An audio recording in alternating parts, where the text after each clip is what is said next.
Hola chicos, muy buenas tardes. Buenas tardes, doctor. ¿Hasta dónde nos quedamos la vez pasada? Terminamos de ver las fisuras medias, oblicuas, transversas.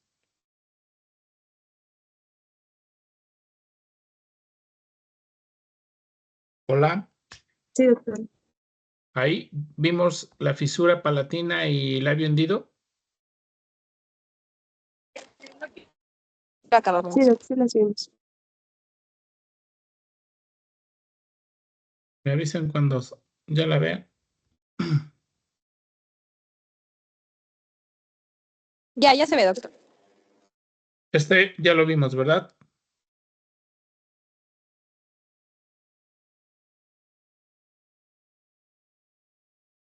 ¿Ya lo vimos esto? Sí, doctor, ese ya también lo vimos. ¿Hasta aquí? Me avisan.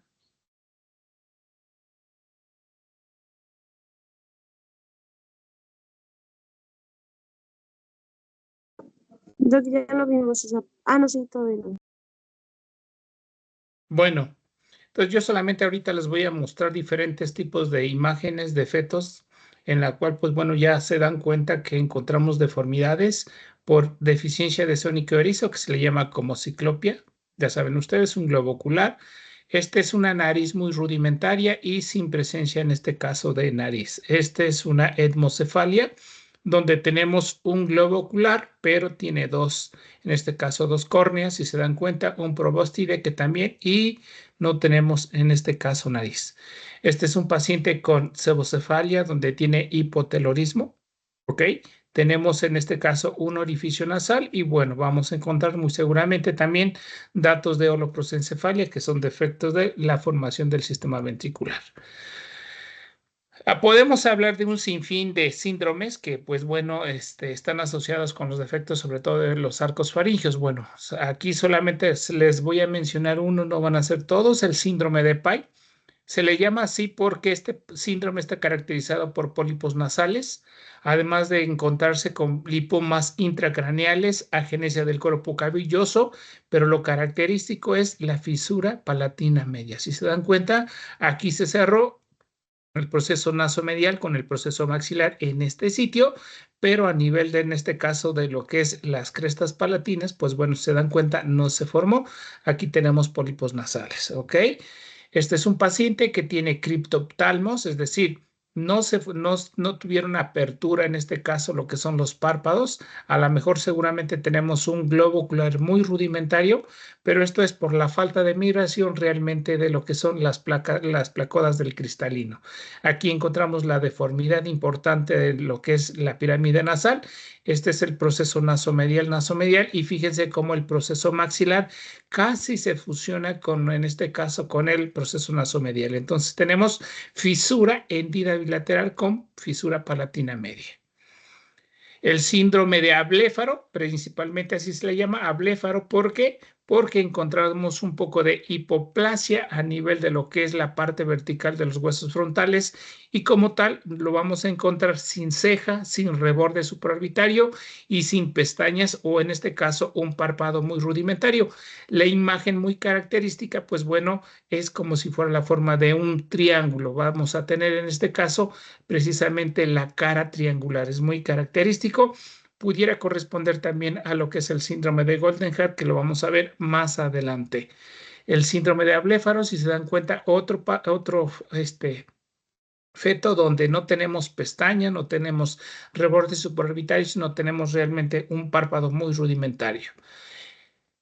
Con respecto a lo que es el lateromandibulismo, pues bueno, esta es la parte de la simetría donde podemos encontrar un crecimiento maxilar superior y un crecimiento mandibular, y aquí no vamos a encontrar ningún defecto. Aquí tenemos realmente lo que es, en este caso, la mordida tanto superior como inferior normal. Pero bueno, a partir de ahí podemos encontrar defectos del lateromandibulismo que les había yo dicho, donde cierto lado izquierdo o derecho va a tener de repente un crecimiento más que otro. Y este crecimiento tanto va a involucrar tanto la rama horizontal como la rama vertical. Si se dan cuenta, aquí tenemos un poco de dislocación del cóndilo. Aquí no se acerca completamente. Aquí tenemos una hipoplasia de forma importante de la mandíbula y en este otro. Este es un síndrome de Goldenhar. El síndrome de Goldenhar se caracteriza principalmente por tener una hipoplasia hemifacial. ¿Qué quiere decir? Que no encontramos parte de lo que es la parte frontal, hueso cigomático, en este caso también de rebordes supraorbitarios, parte en este caso de lo que es el proceso maxilar, lo vamos a encontrar hipoplásico. Esta niña, si se dan cuenta, tiene un globo ocular oculto, criptoptalmos. Tenemos en este caso el crecimiento de la pirámide nasal, un orificio nasal. Si lo llevamos a cabo, pues se dan cuenta, solamente tenemos una cavidad orbicular. En este caso, pues bueno, tuvo más migración, en este caso las crestas, las placas del cristalino hacia la parte media. Encontramos una hipoplasia malar cigomática palatina en esta zona y también encontramos un poco de hipoplasia del lado afectado, que es el del lado izquierdo. Esta misma paciente, aquí la tenemos. Ahora vamos a hablar del síndrome de Tacher-Collin. Les había yo dicho, realmente en este tipo de pacientes encontramos hipoplasias del proceso maxilar y en este caso, pues bueno, no tenemos pómulos, tenemos la cara aplanada y realmente los pacientes son como si estuvieran viendo siempre hacia abajo. Además de esta paciente que tenemos con síndrome de Tacher-Collin, tiene además una micrognatia. ¿Esto qué quiere decir? Una hipoplasia mandibular. Si se dan cuenta, aquí la encontramos, tanto la rama horizontal como la rama vertical. ¿Y qué creen?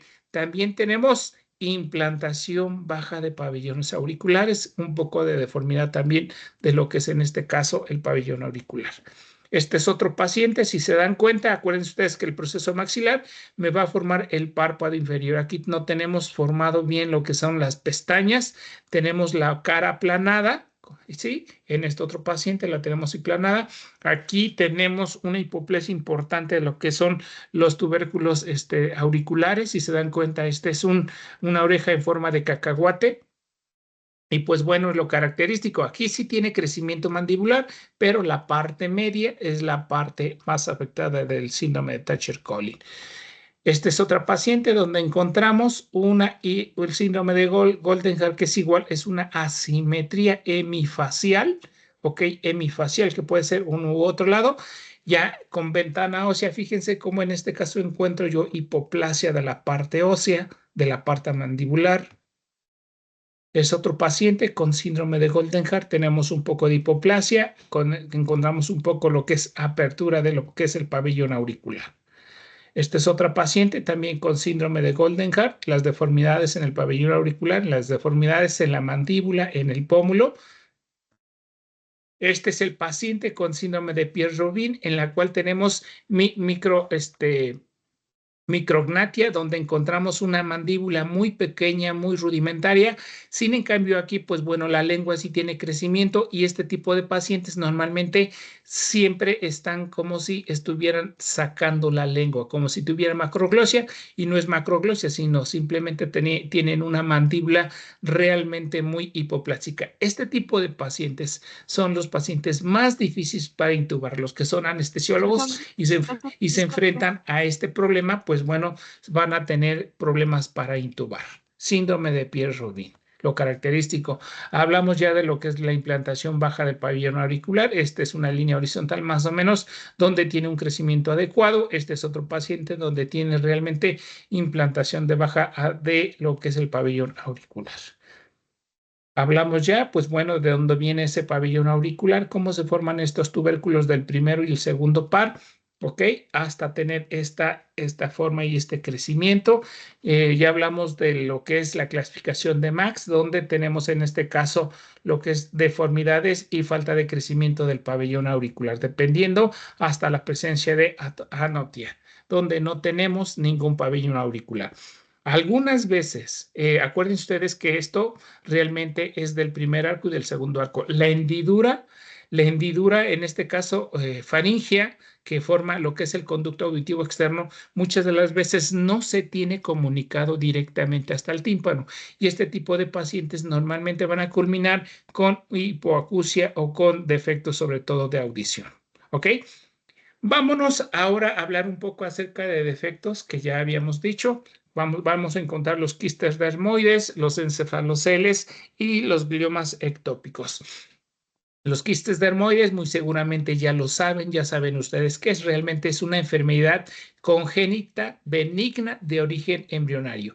¿Y en qué consiste? Pues bueno, es realmente secuestro de tejido ectodérmico durante el cierre del tubo neural.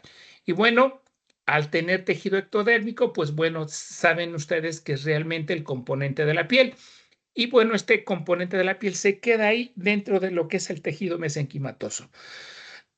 Entonces, los vamos a encontrar como tumoraciones lisas, bien redondeadas, bien circunscritas, indoloras, que pueden crecer desde 1 centímetro hasta 3 o 4 centímetros. ¿Ok? Normalmente aparecen por debajo de la piel y lo tenemos desde el nacimiento.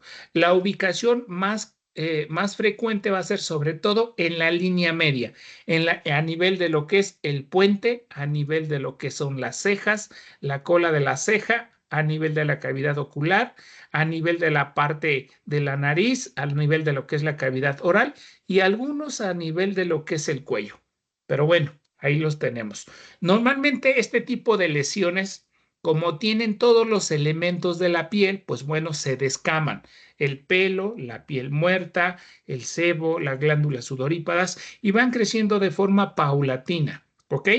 Normalmente no están infectados, pero como tienen sebo a la hora de que se abren, pues bueno, adoptan un olor arranciado y eso es lo que normalmente es el olor característico. Traten de nunca puncionarlo. Solamente se trata de hacer en este caso lo que es la excisión completa. Excisión consiste en retirar toda la cápsula. Hay unos médicos que solamente abren, drenan el sebo y ya se acabó. No. Tienen que quitar la cápsula.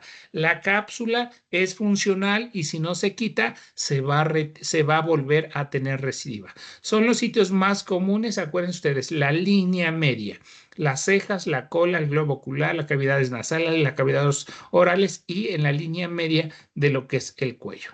Este es un paciente donde tiene la presencia de un quiste dermoide a nivel intracraneal. Este otro paciente tenemos un quiste dermoide, si se dan cuenta es como si fuera un barrote grande, no tiene datos de inflamación, no tiene hiperemia, no tiene comunicación a lo que es el exterior. Hay unos pacientes que lo llegan a puncionar y al puncionarlo, pues bueno, van a comunicarlo realmente a lo que es la parte externa y va a salir en forma de cero. Este es otro paciente que tiene un quiste dermoide en la cola de las cejas. Si se dan cuenta, es una deformidad. Pues bueno, para llegar a esto, pues bueno, tuvieron que pasar mínimo de 7 a 8 años. Esta es otra lengua donde tenemos un quiste dermoide por debajo de lo que es la lengua. Aquí tenemos otro también. Es a nivel del cuello, de la línea media. Los podemos encontrar a nivel de lo que es en este caso el globo ocular de forma subconjuntival. Y pues bueno, este sebo, pues conforme se va secretando y va aumentando, va condicionando opacificación de lo que es la córnea, ¿ok? Y bueno, si se dan cuenta, aquí tenemos los quistes dermoides. Los pacientes no van a ir cuando ven bien. Ya cuando en este caso me afecta lo que es la córnea, que ya les afecta realmente el campo visual, es como van a llegar con ustedes. Y bueno, el tratamiento es realmente con los oftalmólogos que van a tratar de retirar este tipo de patología. ¿Ok?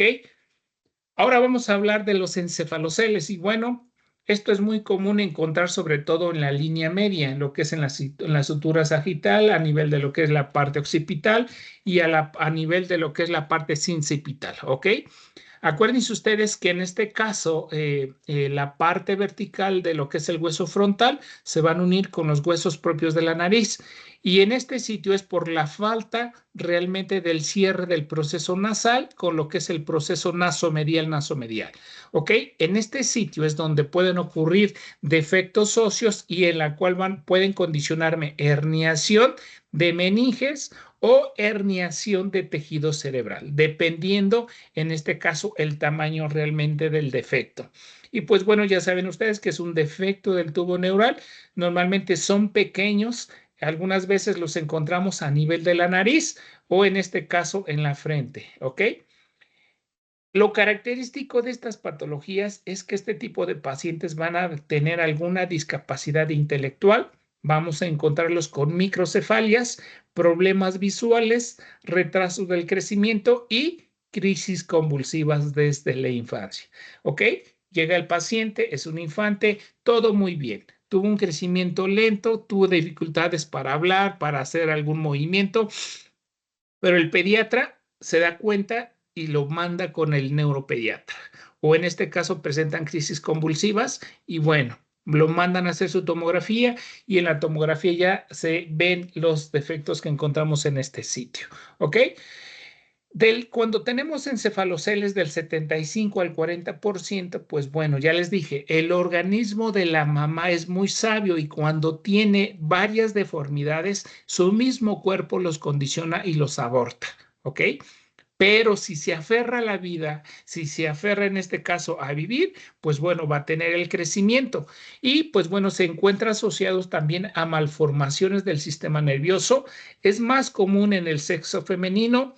Los sitios más frecuentes de que aparezcan va a ser en la región occipital, a nivel de la región parietal, sobre todo la cintura sagital, en la región sincipital. ¿Cuál es esta región sincipital? Es a nivel de la unión nasofrontal, nasoetmoidal y nasoorbital.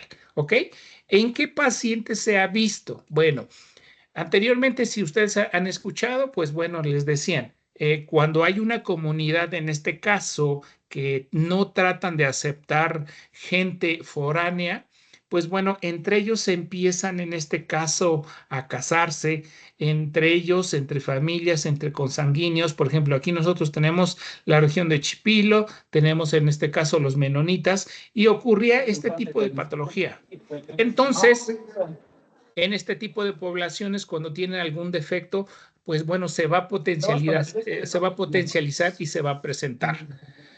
Pero se ha visto que en pacientes que tienen crisis convulsivas y tienen ingesta de ácido valproico, pues bueno, es un factor importante para la aparición de estos encefaloceles. La otra, la radiación durante el periodo embrionario, deficiencias de vitamina A, administración de insulina, hipertermia, madre con diabetes. Por favor, chicos, si está prendido su micrófono, apáguenlo.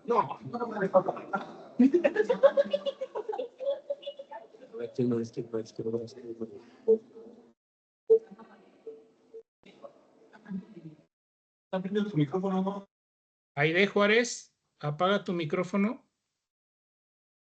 Por favor, chicos, traten de apagar su micrófono.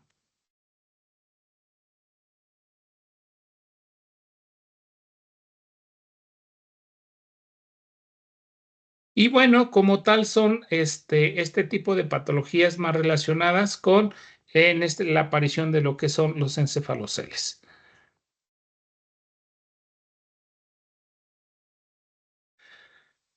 Ok. ¿Cómo nos damos cuenta? Pues bueno, muchas de las veces realmente la mayor parte de los embarazos no son planeados, simplemente aparecieron y ya está embarazada, ¿verdad? Van con su médico general o van con su ginecólogo y bueno, ya les pide lo que es, en este caso, lo que es su ultrasonografía para ver realmente si encontramos algún defecto. Pero si el radiólogo no tiene experiencia, pues va a decir que todo bien, todo sano, ¿ok? Bueno.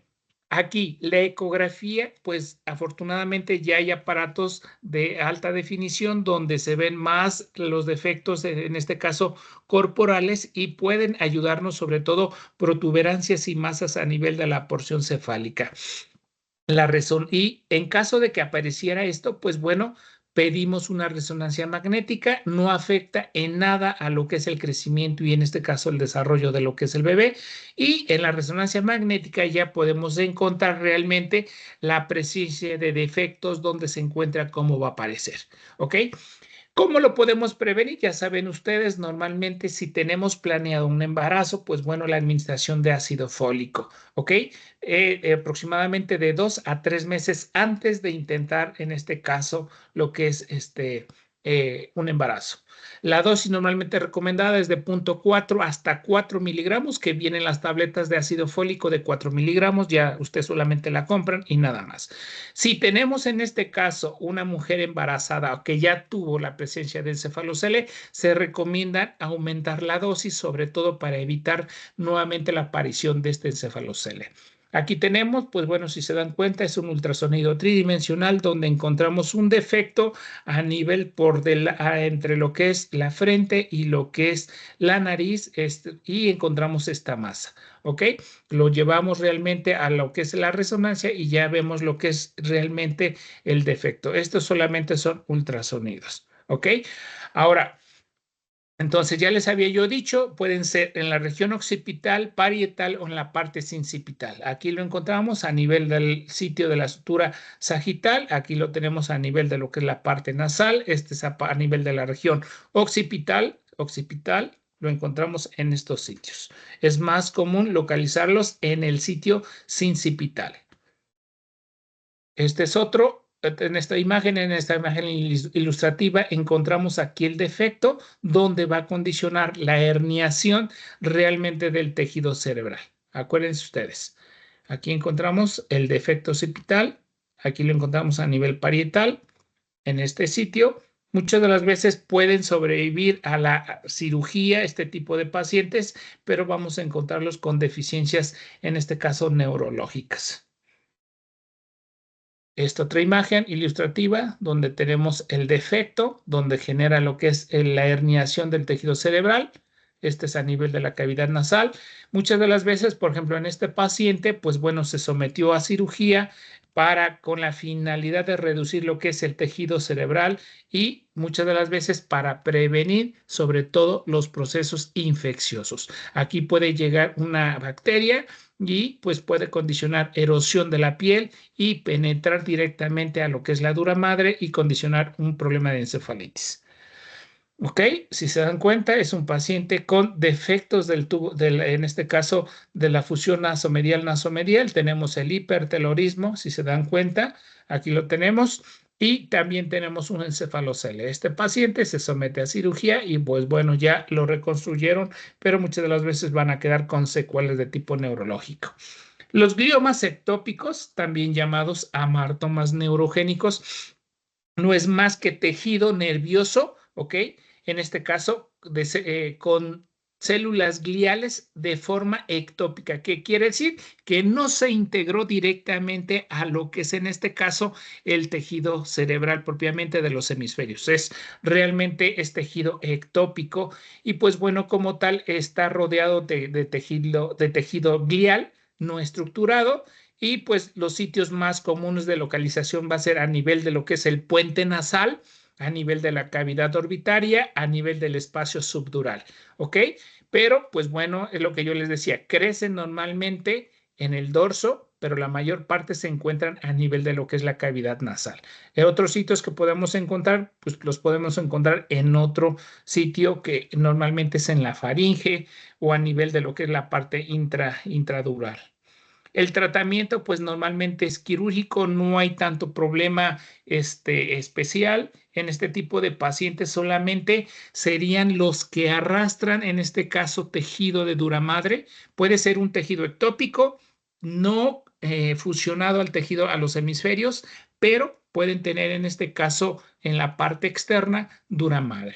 Si se dan cuenta, aquí yo tengo un glioma ectópico que es completamente no se adhiere en este caso al tejido cerebral o a los hemisferios, pero arrastra lo que es en este caso la envoltura de dura madre. Entonces hay que tener mucho cuidado. Este es otro, este se encuentra en el puente. Este lo encontramos a nivel intranasal por abajo de lo que es en este caso la lámina cribosa.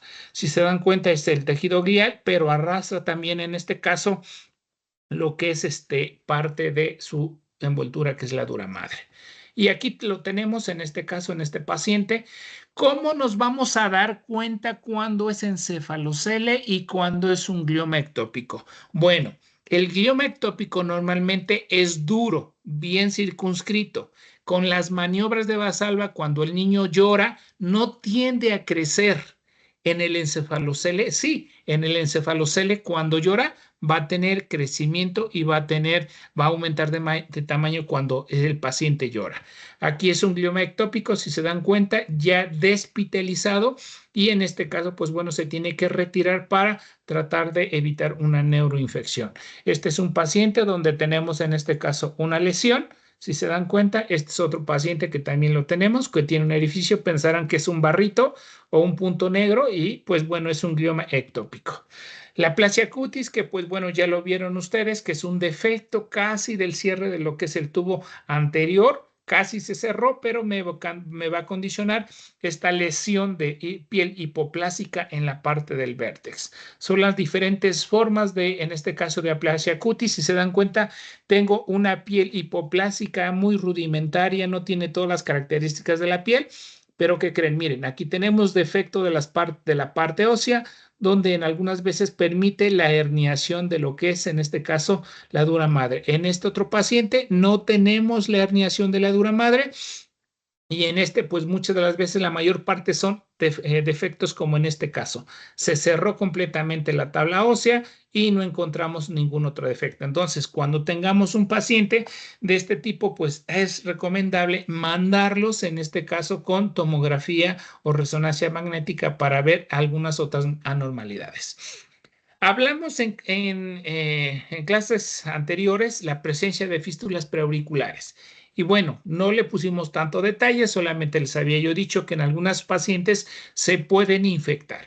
Bueno, pero ¿cuál es el realce realmente de las fístulas preauriculares? Bueno, se ha asociado con múltiples síndromes, ¿ok? Síndromes con defectos de forma embrionaria y no le prestamos atención mientras mi paciente no tenga problemas de audición, no tenga problemas bronquiales o de neumopatía y no tenga problemas renales. Si mi paciente tiene infecciones de vías urinarias de forma repetitiva, neumonías de forma repetitiva o problemas de sordera, a este paciente sí hay que mandarlo con el genetista para que lo estudie y encontrar algunas otras alteraciones realmente orgánicas. Ahora, ¿por qué las fístulas preauriculares? Porque se asocian con un sinfín, en este caso, de síndromes. Por ejemplo, el síndrome braquio-otorrenal. Ok, vamos a encontrar defectos, en este caso, de estructurales del oído externo, medio, interno, pérdida de la audición neurosensorial. Vamos a encontrar anomalías renales, fístulas cervicales laterales, quistes o senos, estenosis del conducto nasolagrimal y fístula preauricular. En el síndrome braquio-otoureteral encontramos pérdida de la audición neurosensorial, dobleces de ureteros o pelvis renales bífidas y fístula preauricular. El otro síndrome otro braquial, ¿ok? Encontramos anomalías braquiales, pérdida auditiva y alteraciones renales y fístula preauricular. El síndrome braquio-otocostal, sordera conductiva, fístulas labiales, comisurales, fístulas braquiales unilaterales, ¿ok? Deformidades costales y fístula preauricular. Entonces, si yo tengo un paciente que tiene infecciones de vías urinarias, en este caso, anomalías del aparato respiratorio bajo, ¿sí? y problemas de sordera y además una fístula preauricular, ese tipo de pacientes sí hay que mandarlos a estudiar, hay que mandarlos con el genetista que le encuentre algún otro tipo de normalidad. ¿Quedamos? ¿Y por qué? Pues porque van a ustedes a encontrar algún compañero ahorita de la escuela, algún primo, algún hermano, y lo van a encontrar con la presencia de las fístulas preauriculares. Bueno, ya hablamos acerca realmente del proceso infeccioso, que hay que retirarlo. Y bueno, hasta aquí ya terminamos de ver el desarrollo de la cara, del cuello, de las estructuras, de cómo se formó el cerebro anterior, ¿verdad? Ya vimos cómo crecieron y pues bueno, ya vimos las anormalidades que podemos encontrar. Y bueno, ahora ya saben ustedes que cómo crecieron, cómo se formaron y a partir de ahí, pues bueno, ya van ustedes a poder ver más o menos qué arco faríngeo, qué alteraciones tuvieron. Aquí tenemos, pues bueno, una cara lateral, si se dan cuenta, tenemos una simetría, tenemos una fascia recta y pues bueno, ya les dije, nosotros tenemos que acostumbrarnos a lo que nos heredan nuestros padres. Y pues bueno, con eso nos conformamos. Afortunadamente ya existe la medicina estética y a partir de ahí, pues bueno, ya se van a poder corregir lo que ustedes gusten. Y bueno, los que realizan este tipo de actores y caras, bueno, tuvieron que tomar este curso para ver qué variantes le encontraron, ¿verdad? Y pues bueno, ya se dieron cuenta que está relacionado. Este es un paciente que tiene una fístula, en este caso una fisura facial transversa donde no se fusionó el proceso maxilar con el proceso mandibular, quedó completamente una abertura que es una macrostomía completamente amplia. ¿Ok? Además, fíjense cómo encontramos defectos a nivel de lo que es, en este caso, el neuroporo anterior. ¿Ok? Y pues bueno, podemos encontrar las deformidades, el hipertelorismo, hipotelorismo, las alteraciones de los epicantos, de los dobleces, los labios indistintivos, ¿verdad? Aquí encontramos, pues bueno, esto es relacionado más que nada con pacientes que tienen sobre todo ingesta de alcohol en esta etapa embrionaria. ¿Ok? Los cordones, los defectos de la hendidura cervical media. Aquí encontramos, bueno, tenemos un puente ancho con datos de hipertelorismo por defectos del proceso nasomedial. ¿Ok? Aquí encontramos lo que es el labio hendido medio con lo que es fisura facial media. Aquí ya corregido quirúrgicamente. Bueno, ya se dan cuenta. Y pues bueno, tenemos parte de lo que es el síndrome de Goldenhar, ¿verdad? Aquí tenemos una hipoplasia importante de lo que es el paladar, ¿ok? Si se dan cuenta, es fisura hendida bilateral con fisura palatina, donde tenemos una cavidad oral comunicante, es decir, tenemos un mismo orificio. Defectos para lo que es hablar. Aquí tengo yo en este caso un paciente que tiene una macrostomía, si se dan cuenta es una sonrisa muy amplia, una abertura oral muy amplia. Aquí tenemos un paciente que tiene microstomía, donde tenemos un cierre excesivo, en este caso del proceso maxilar con el proceso mandibular. El síndrome del Treacher-Collins, si se dan cuenta, aquí encontramos la cara aplanada, la hipoplasia importante malar. Si se dan cuenta, aquí encontramos estos defectos. El síndrome, en este caso, la hipoplasia de forma importante, defectos en este caso de lo que es la implantación del pabellón auricular, el síndrome de Pierre-Robin con la hipoplasia importante de la mandíbula, ¿ok? Hipoplasia mediofacial con puente nasal deprimido, tenemos la fisura palatina media, ¿verdad? La presencia de microptalmos y anoptalmias, ¿ok? En este caso, el síndrome de Goldenhar, si se dan cuenta, hipoplasia hemifacial, la presencia en este caso de anencefalias, poliotias, lo que es una fisura hendida, pues, seguramente con paladar, y pues bueno, ya saben ustedes los defectos que podemos encontrar. Y pues bueno, cada raza es muy distintiva de ciertos caracteres, de ciertas zonas, que ya les había yo dicho, el proceso nasolateral, en este caso en la raza negra. Los albinos, pues bueno, son más delgados, son más simétricos. Y bueno, pues ya saben ustedes la coloración de piel, la característica también la coloración del cabello. ¿Ok? Bueno, también nosotros tenemos nuestros representantes del cine, ¿verdad? No también los tenemos tan malos, tenemos buenos actores, ¿ok? La simetría, el crecimiento mandibular y pues bueno, aquí lo que son realmente los cirujanos plásticos son muy buenos para la reconstrucción. Las razas, las hindús, los chinos, ¿ok?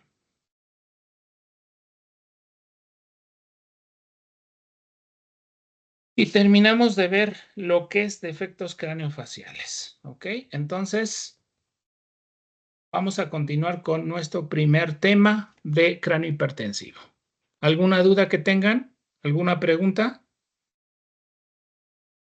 Yo creo que ya ahorita ya pueden saber ustedes qué defectos podemos encontrar en cierto tipo de sus compañeros. Cuando salgan a la calle, pues bueno, ya se van a ver, ya se van a dar cuenta ustedes realmente de dónde se encontró el problema.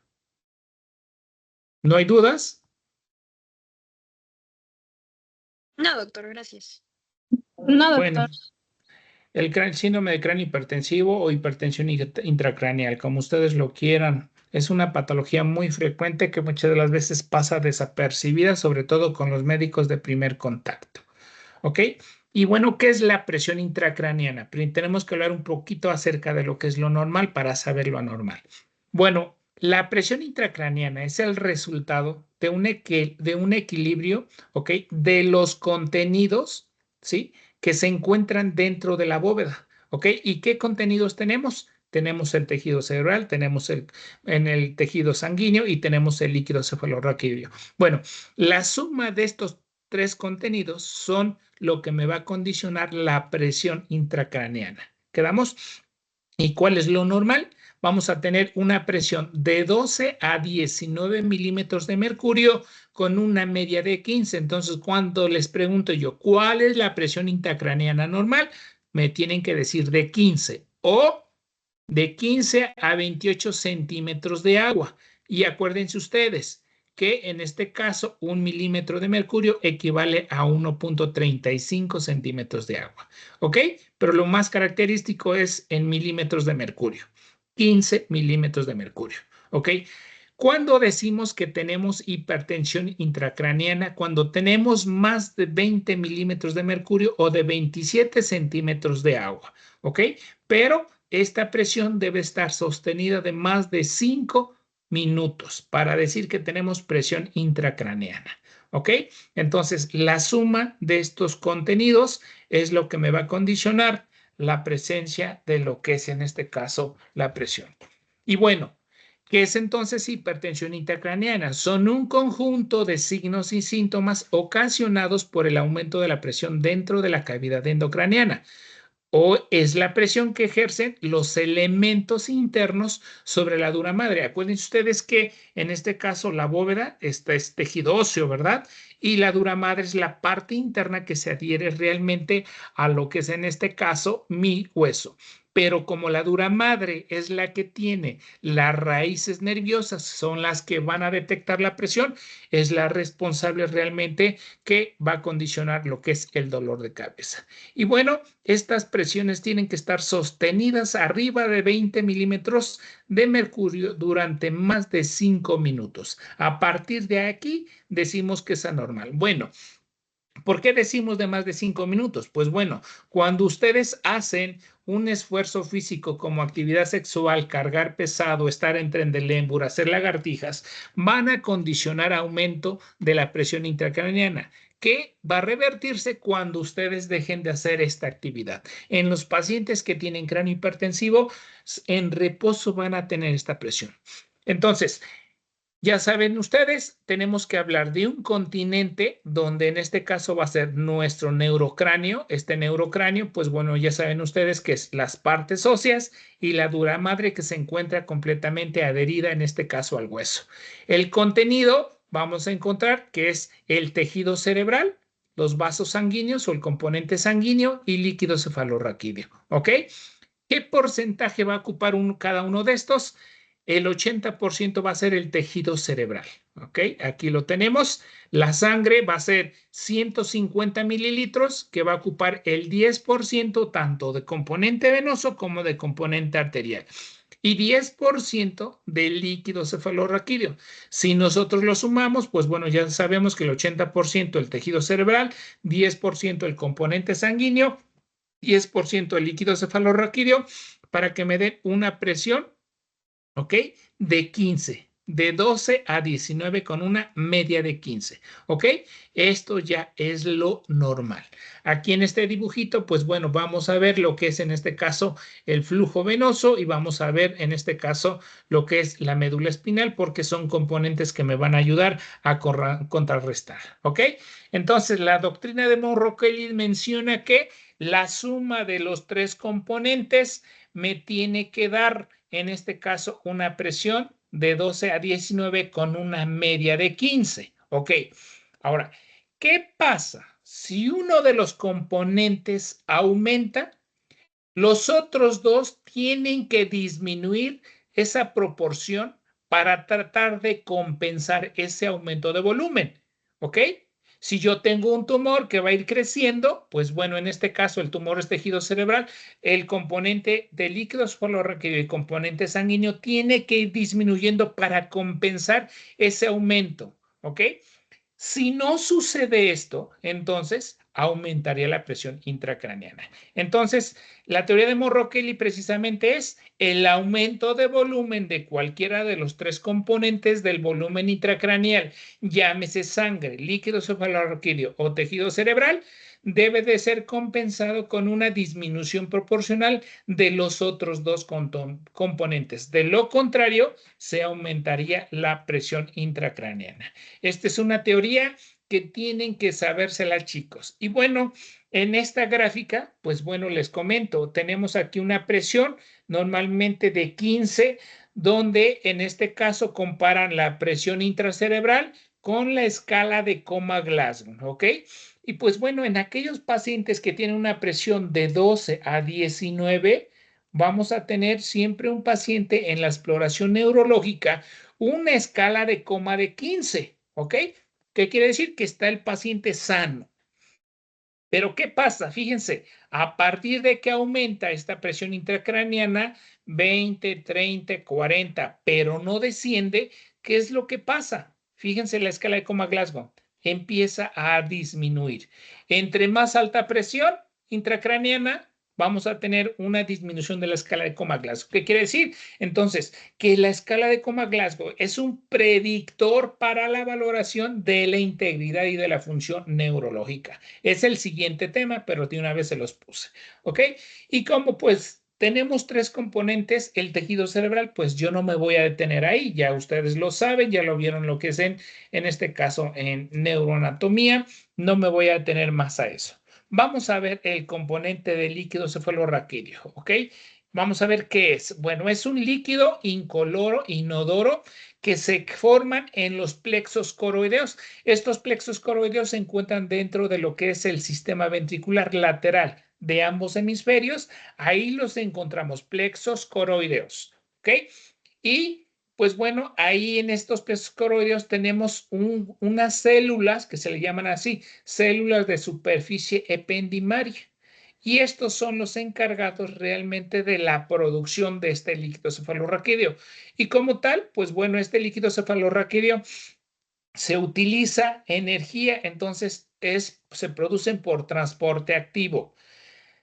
Del 50 al 80% de la producción de líquido cefalorraquídeo es en los plexos coroideos. Y en el resto de las células ependimarias del cuarto ventrículo, del tercer ventrículo, del conducto ependimario, se va a producir del 20 al 30%.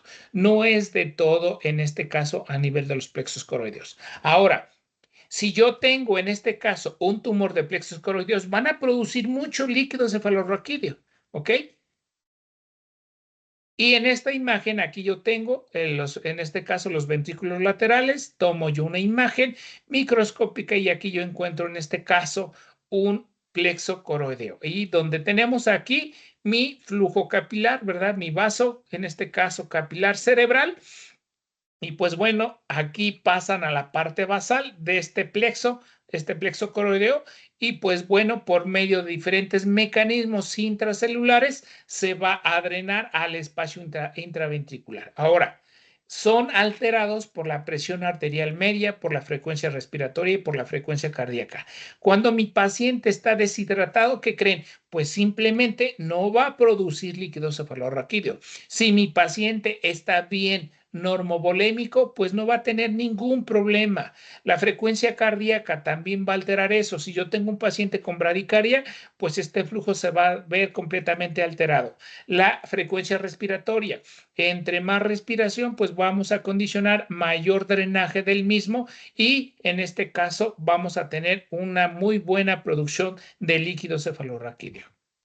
Si yo tengo alterado la frecuencia respiratoria, la frecuencia cardíaca, pues vamos a alterar el flujo y la producción del mismo. Ahora, fíjense aquí, yo tengo este plexo coroideo, ahora lo vamos a magnificar. Y aquí lo tenemos. Aquí tengo yo estas células del plexo coroideo, que son células ependimarias. Aquí yo tengo mi vaso capilar cerebral, ¿ok? Y fíjense, están llenos de puentes de enlaces donde no van a permitir en este caso el paso del componente sanguíneo hacia el espacio intravascular. Gracias a estos puentes de proteínas de que son ocludinas, proteínas HAM, claudinas, que permiten un estrecho, un cierre adecuado, ¿ok? Para que no permitan la salida de todo el componente hemático hacia lo que es el espacio intraventricular. Por eso se le llama barrera hematoencefálica, porque tienen realmente un contacto estrecho y no todos los componentes sanguíneos van a pasar hacia lo que es el espacio intraventricular. Gracias a este tipo de enlaces y puentes que tenemos a nivel de las células ependimarias. ¿Ok? En esta otra microfotografía, pues bueno, aquí tenemos los importadores, comportadores, ¿verdad? Tenemos en este caso como estas bombas de sodio, potasio, ATPasa son importantes para la producción del mismo. Tenemos en este caso las acuaporinas que permiten el flujo adecuado de agua, ¿verdad? Y pues bueno, de uno u otro lado. Aquí tenemos una enzima muy característica que se le llama anhidrasa carbónica. Esta anhidrasa carbónica, pues bueno, va a agarrar estos componentes y es la encargada de producir líquido cefalorraquídeo hacia la parte intravascular. Ahora, si yo en este caso al paciente le doy acetozolamida. ¿Qué es la acetozolamida? Es un diurético que se utiliza para diferentes patologías. Esto me va a condicionar que la anhidrasa carbónica se bloquee y esto me va a condicionar disminución de producción de líquido cefalorraquídeo. Entonces ya saben ustedes, un medicamento que me puede alterar la producción del mismo. Lo utilizamos también en este caso patologías renales y también en glaucomas, que no es mi tema ahorita. Esta es la imagen característica del sistema ventricular, donde tengo yo ventrículos laterales, ¿verdad? Y lo tenemos aquí comunicado al tercer ventrículo por en este caso, el agujero de Monro. Aquí lo tenemos, el agujero de Monro. Después, el tercer ventrículo comunicado con el cuarto ventrículo, donde tenemos el acueducto de Silvio, ¿verdad? Y aquí tenemos dos Luschka y uno de Mayendi, donde van a permitir la salida. Esta producción de líquido cefalorraquídeo se va a ir hacia el espacio subdural, que lo encontramos sobre todo a nivel de este sitio, de la región del bulbo, ¿verdad? Ahora, ¿cómo vamos a tener distribuido este líquido cefalorraquídeo? Muy bien. Aproximadamente tenemos 150, que es el 10% de mi contenido, ¿verdad? Esto es en el adulto. En el lactante, en el niño, pues va a variar desde 50 a 150 mililitros, ¿ok? Ahora, fíjense bien, estos 150 mililitros los vamos a tener distribuidos 30% en el sistema ventricular, 35% en el canal espinal y 35% en el espacio subaracnoideo. Pareciera que realmente en este caso todo el líquido cefalorraquídeo estuviera acá, ¿no? Solamente tiene el 30%.